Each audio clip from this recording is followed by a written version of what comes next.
She was the teenage bride of the king and the face of an American dynasty. But at 80, Priscilla Presley is standing alone in the ruins of Graceland. Elvis is gone. Her grandson is gone. And now her beloved daughter Lisa Marie is gone. Priscilla isn't just a survivor. She is the last witness to a curse that took everyone she ever loved. Why did fate leave her behind? This is the heartbreaking story of the woman who outlived her own life. The fairy tale that was a cage. To understand the silence that surrounds Priscilla today, we must first go back to the noise. We must go back to 1959, to a military base in West Germany. Priscilla Presley was 14 years old. Elvis Presley was 24. The world calls it a romance. History calls it a fairy tale.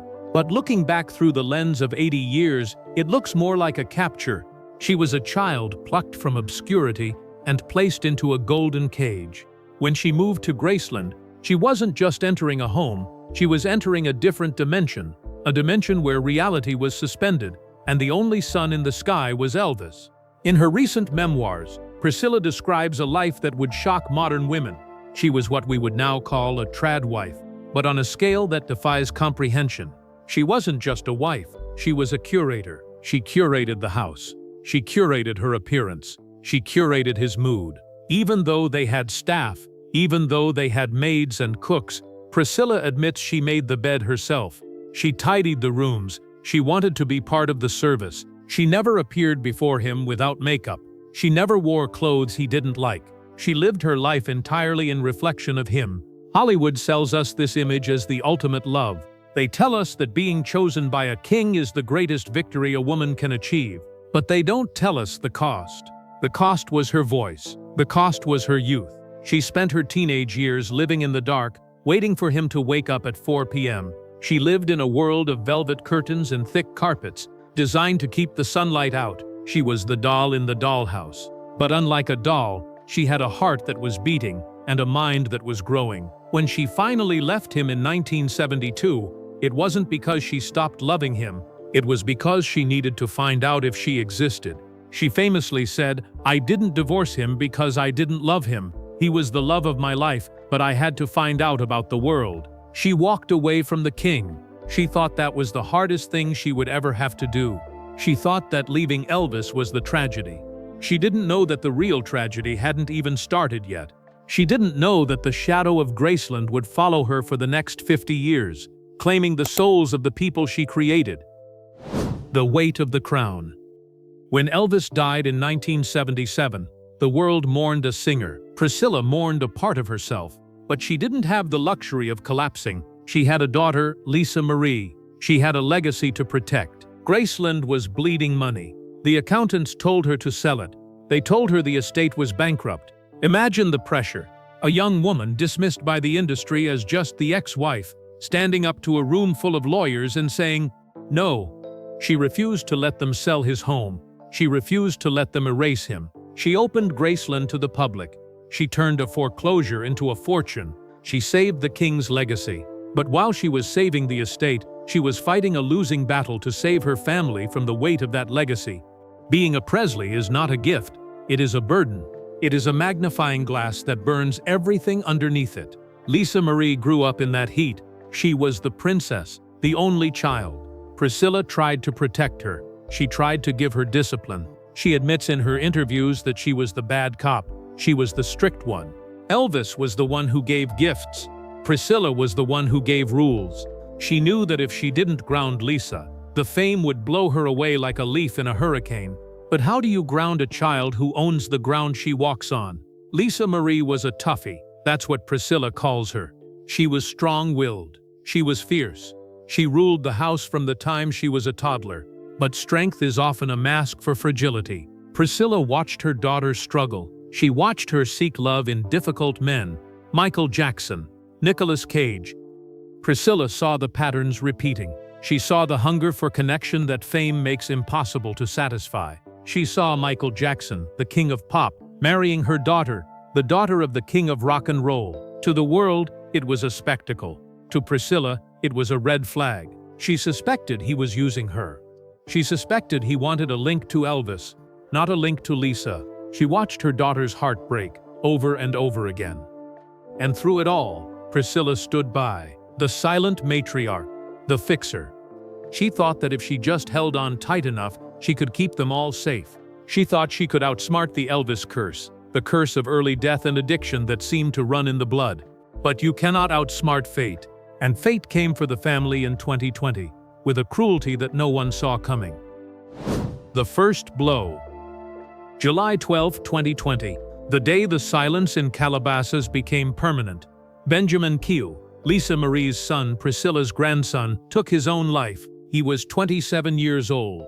He looked just like Elvis, the same eyes, the same pout. He carried the resemblance like a heavy coat he couldn't take off. For Priscilla, this was the first crack in the dam. She had lost Elvis. But losing a grandchild is different. It is an inversion of nature. It broke Lisa Marie. Priscilla watched her strong, tough daughter shatter into a million pieces. She saw the light go out in Lisa's eyes. Lisa Marie later wrote that the grief was a relentless predator. It hunted her every day. She wanted to go. She wanted to be with Ben. Priscilla tried to anchor her. "You have the twins," she told her. "You have to stay for the girls." And Lisa tried. She really tried, but the bond between a mother and her child is absolute. And when that bond is severed by death, the mother is left bleeding out. This is the part of Hollywood that the cameras don't show. They show the funeral procession. They show the black veils. They don't show the nights in the house. They don't show Priscilla holding her daughter, rocking her like she did when she was a baby, trying to put a broken soul back together. They don't show the terror of looking at your child and knowing that they don't want to be here anymore. Priscilla was fighting a war on two fronts. She was trying to keep her daughter alive, and she was trying to keep her own heart from stopping. She was 75 years old. She should have been resting. She should have been enjoying her great-grandchildren. Instead, she was standing guard over the wreckage of her family. And then, just when she thought they might survive the grief, the predator struck again. The daughter who wanted to go. January 2023. The Golden Globes. It was supposed to be a triumph. Austin Butler had played Elvis. The movie was a hit. Priscilla and Lisa Marie were there. They sat at a table, mother and daughter, celebrating the man who started it all. But look at the footage. Look closely at Lisa Marie. She is holding on to Jerry Schilling's arm for support. Her speech is slow. Her eyes are distant. She looks like a woman who is already halfway out the door. Priscilla saw it. She said later, "I knew something was wrong." They were walking to their cars after the event.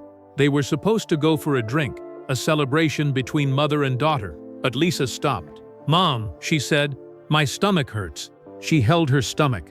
She looked pale. She told Priscilla, "I think I'm going to go home." Priscilla hugged her. She told her to rest. She watched her daughter's car drive away. She didn't know it was the last time she would see her standing up. 2 days later, the call came, cardiac arrest. Priscilla rushed to the hospital, the same drive she had made for so many others. The hospital waiting room is the great equalizer. It doesn't matter if you are Priscilla Presley. It doesn't matter if you are royalty. You sit in the plastic chair. You drink the bad coffee. You wait. She sat there for hours. Lisa was on life support. Priscilla prayed. She begged the doctors. "Please," she said, "please don't take her." But deep down, she knew. She remembered what Lisa had said about Ben. "I want to be with him." She realized that her daughter's will to live had died 3 years ago. Her body was just catching up. When the doctor came in, the room went cold. "I'm so sorry, Priscilla," he said. "She's gone." Lisa Marie Presley was dead at 54, the exact same age her father would have been just a few years after he died. The timeline was eerie.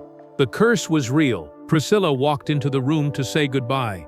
She looked at her baby, the girl who used to run around Graceland in pajamas, the girl who ruled the house. She was gone, and Priscilla was still here. This is the cruelty of longevity. Priscilla Presley has lived long enough to bury her husband, her grandson, and her daughter. She is the last pillar standing in a coliseum that has crumbled. She said later, "It was the second saddest day of my life. Losing Elvis was the first. Losing Lisa was the second. And I almost lost my son too." The battle in the shadows. While the world focused on Lisa Marie, Priscilla was fighting another secret battle. A battle for the life of her son, Navarone Garibaldi.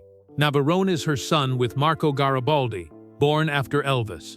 He didn't have the Presley name, but he had the Presley pain. He struggled with addiction. For years, he fought a war against substances, fentanyl, opioids, the demons that hide in pills. Priscilla didn't know at first. He hid it, she said. That's what kids do. They hide it. But when he hit rock bottom, he came to her. He came to his mother, broken, terrified, and sick. He said, "Mom, I want to get off. I don't want to die. Will you help me?" And Priscilla, at nearly 80 years old, became a warrior once again. She didn't send him to a fancy rehab center where she could visit on Sundays. She brought him home. She locked the doors. She slept in his bed with him every night as the withdrawals tore through his body. She held him. He would scream in pain. His legs would cramp. He would sweat and shake. "Mom, I'm hurting," he would cry. And she would rub his legs. She would massage his back. She would whisper to him. She watched her son go through hell, and she walked through the fire with him. She said later, "I don't wish that on anyone. There is nothing you can do but be there. You cannot leave them." This is the definition of motherhood. It isn't the pretty pictures on Instagram. It isn't the birthday parties. It is holding your grown son while he shakes, wiping his brow, refusing to let the darkness take him. It is being the anchor when the storm is trying to wash him away. And there was another incident, a bizarre, terrifying moment that proved how fragile life is. Navarone was visiting a friend who had rescued camels. Yes, camels. He went to pet one. The animal snapped. It bit him on the head. It clamped its jaws around his skull and lifted him up. Priscilla was there. She watched it happen. She saw the blood. She saw her son collapse. "I thought I was going to lose him for sure," she said. They rushed to the hospital. 37 stitches. The doctor told her 1 inch deeper, and it would have been his brain. He would be dead. Priscilla sat in that emergency room, shaking. She had almost lost the last piece of her heart. She realized that death was always hunting them. It was always waiting around the corner. But Navarone survived. He got sober. He healed from the attack. He is the one victory she has. He is the proof that sometimes a mother's love can save a life. But the cost of that victory was Priscilla's peace of mind. She lives in a state of constant vigilance. She answers every phone call on the first ring, because she knows what happens when you miss the call. The legacy of the last one left. Today, at 80 years old, Priscilla Presley is a woman made of steel and sorrow.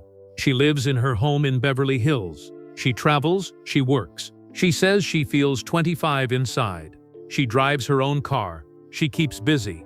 But when the lights go down, the silence returns. She has a granddaughter, Riley Keough, who is now the sole heir of Graceland. There was a brief, ugly moment in the press about a legal dispute over the trust. The media called it a war. They said Priscilla was greedy. They said she was fighting her own granddaughter for money. But Priscilla says that was a lie. It wasn't about money. It was about connection. It was about not being erased. She and Riley have reconciled. They are close. They support each other. Priscilla is happy for her. She is proud of her, but she is also aware of her position. She is the elder, the last link to the original magic. She reads the old letters. She looks at the old photos. She sees Elvis laughing in the kitchen. She sees Lisa Marie, a toddler running on the lawn. She sees Ben, looking moody and handsome. They are all ghosts now. She is the curator of their memories. If she forgets, who will remember? Who will remember how Elvis liked his eggs? Who will remember Lisa's first word? The burden of memory is heavy. It is a physical weight. She recently published a memoir, Softly as I Leave You. The title says it all. It is a goodbye letter. Not because she is dying, but because she has lived through so many goodbyes that her life has become a long farewell. She wants to set the record straight. She wants to clear the air. She wants the world to know that despite the drugs, despite the affairs, despite the lawsuits, there was love. There was always love. She says, "I wish he was still alive. I wish she was still alive." It is a simple wish, but it is the only one that matters. She doesn't want the crown. She doesn't want the kingdom. She just wants her family back. The Lonely Throne. Priscilla Presley's story is not a Hollywood success story. It is a Greek tragedy set in Memphis. It is a story about a woman who was given everything the world values: beauty, fame, access to the king, and found out that it was all dust. The money couldn't save Elvis from his heart. The fame couldn't save Lisa Marie from her grief. The legacy couldn't save Ben from his darkness. Priscilla stands in the center of this graveyard of dreams. Head held high, makeup perfect, hair done. She refuses to crumble. She refuses to let the world see her break. She is the queen, and queens don't cry in public. But we can see it in her eyes, the look of a woman who has walked through the valley of the shadow of death, not once but 1,000 times. She is the survivor. But survival is a lonely business. It means you are the one who has to turn off the lights. You are the one who has to lock the door. You are the one who has to remember. So, when you see Priscilla Presley on TV, don't just see the ex-wife of Elvis. See the mother who slept in a bed with her withdrawing son. See the grandmother who buried her grandson. See the mother who watched her daughter die.